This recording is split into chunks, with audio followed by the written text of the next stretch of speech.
স্পষ্টভাবে কিতাবের মধ্যে বর্ণিত আছে।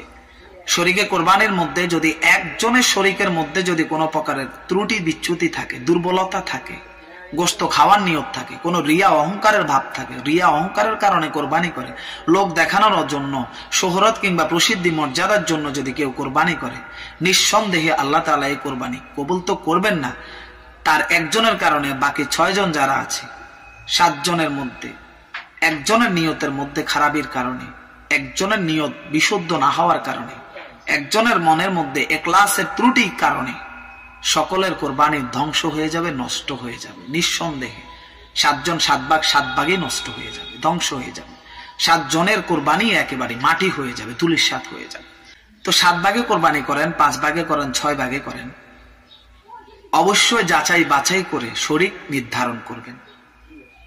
যাকে অংশে রাখবেন ব্যক্তিটি কি, কিরকম, তার আয় রোজগার হালাল কতটুকু, হারাম কতটুকু, সে ব্যক্তি হিসাবে কিরকম, তার ভিতরে তাকওয়া ফরজগারি কিরকম আছে, এগুলো অবশ্যই যাচাই বাছাই করবেন। মনের মতো শরীক মিলছে না, তাহলে শরীকে কোরবানির প্রয়োজন নেই। 15,000 টাকা দিয়ে, 12,000 টাকা দিয়ে একটা বকরি, একটা খাসি নেন। 1 বছর পূর্ণ হয়েছে এরকম একটা ছোট বকরি নেন, একটা খাসি নেন। আল্লাহ সন্তুষ্টির জন্য লিওয়াজহিল্লাহ ইখলাসের সাথে কোরবানিটা করেন। 7 শরীকে কোরবানির প্রয়োজন নেই। এভাবে 7 শরীকের কোরবানি মোটেই জায়েজ হবে না। 7 শরীকে কোরবানি কারোই হবে না। এর চেয়ে ভালো একা নিজে একটি বকরি কিংবা ছাগল, একটি খাসি জবাই করেন লিওয়াজহিল্লাহ, আল্লাহর জন্য। আল্লাহ তাআলা সন্তুষ্ট হয়ে যাবেন, ইনশাআল্লাহ আপনার কোরবানি কবুল হবে।